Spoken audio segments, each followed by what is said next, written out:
पिछले 2 दिनों में यूपी के सियासी घटनाक्रम में काफी ज्यादा बदलाव देखने को मिले हैं। मुख्य विपक्षी दल के साथ रहे 2 बड़े नेताओं ने बीजेपी का हाथ थामकर आने वाले चुनाव में 7 चुनाव लड़ने का ऐलान कर दिया।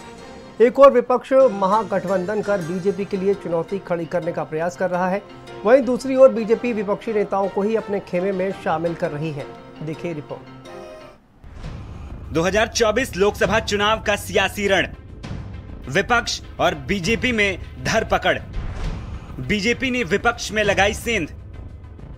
क्या विपक्षी एकता का सपना हो जाएगा फेल? लोकसभा चुनाव 2024 का सियासी रण छिड़ चुका है। एक और विपक्षी पार्टियां एक दूसरे का हाथ थामकर महागठबंधन बनाकर बीजेपी के तीसरी बार सरकार बनाने के मंसूबे पर पानी फेरने की पूरी कोशिश कर रही और लगातार बैठकें कर रही हैं। लेकिन बीजेपी इन सबसे बेफिक्र विपक्षी पार्टियों के नेताओं को ही अपनी पार्टी में जोड़कर अपने कुनबे को और मजबूत कर रही है। पिछले 2 दिनों के सियासी घटनाक्रम को देखें तो पहले सुबह सपा के राष्ट्रीय अध्यक्ष ओम प्रकाश राजभर ने कई कयासों के बाद आखिरकार बीजेपी से अपनी पार्टी का गठजोड़ कर साथ में चुनाव लड़ने का ऐलान कर दिया। और इसी कड़ी में सपा नेता रहे दारा सिंह चौहान ने भी विधायकी से इस्तीफा देकर बीजेपी का दामन थाम लिया। ये दुनिया की कोई ताकत रोक नहीं पाएगी। तीसरी बार प्रधानमंत्री और आज मोदी जी और जोगी जी के नेतृत्व में जो विकास का काम, जन कल्याण का काम, गरीब कल्याण का काम जिस तेजी से आगे बढ़ रहा है, मुझे पूरा भरोसा आने के साथ आज भारतीय जनता पार्टी का मैं सिपाही के रूप में आज मेरी घर वापसी हुई है। एक के कार्यकर्ता सिपाही बनकर के 2024 में भारतीय जनता पार्टी की ताकत को बढ़ाने के लिए एक लोकसभा जिता करके तीसरी बार देश के प्रधानमंत्री नरेंद्र मोदी जी को प्रधानमंत्री बनाने का कार्य करेंगे। यूपी सरकार के पूर्व कैबिनेट मंत्री और सपा के सीनियर नेता दारा सिंह चौहान सोमवार को बीजेपी में शामिल हो गए। डिप्टी सीएम केशव प्रसाद मौर्य और ब्रजेश पाठक की मौजूदगी में प्रदेश अध्यक्ष भूपेंद्र चौधरी ने उन्हें पार्टी की सदस्यता दिलाई। हाल ही में दारा सिंह ने गृह मंत्री अमित शाह से मुलाकात की थी, जिसके बाद घोसी के विधायक पद से इस्तीफा दे दिया था। मोदी जी के नेतृत्व में जो विकास यात्रा है, उस विकास यात्रा में वो अपना समर्थन देते हुए भारतीय जनता पार्टी की सदस्यता ग्रहण की है। उनके समर्थक पंचायतों के प्रतिनिधि और अन्य जनप्रतिनिधि हमारी परिवार का हिस्सा बने हैं।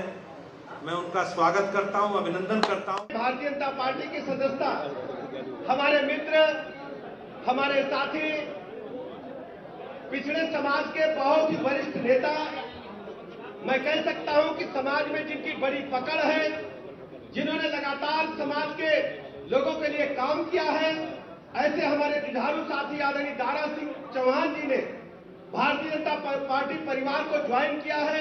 मैं बहुत बहुत हृदय से स्वागत करता हूं, अभिनंदन करता हूं। दारा सिंह जी वरिष्ठ नेता हैं, भाजपा परिवार का पहले हिस्सा रहे हैं। आज उनकी घर वापसी हुई है, उनका स्वागत है और इससे भाजपा की ताकत बढ़ेगी और 2024 में हम लोग उत्तर प्रदेश में जो 80 की 80 सीटें जीतने का लक्ष्य रखे हैं, उसको पूरा करने में सफल होंगे। दारा सिंह चौहान पूर्वांचल के कद्दावर नेताओं में से एक है।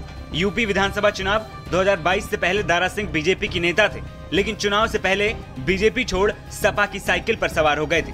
लेकिन फिर से दारा सिंह ने बीजेपी का हाथ थाम इसे घर वापसी करार दिया है। वहीं दारा सिंह और राजभर ही नहीं, बल्कि राजनीतिक गलियारों में चर्चाएं ये भी हैं कि कई और नेता जल्द बीजेपी का हाथ थाम सकते हैं।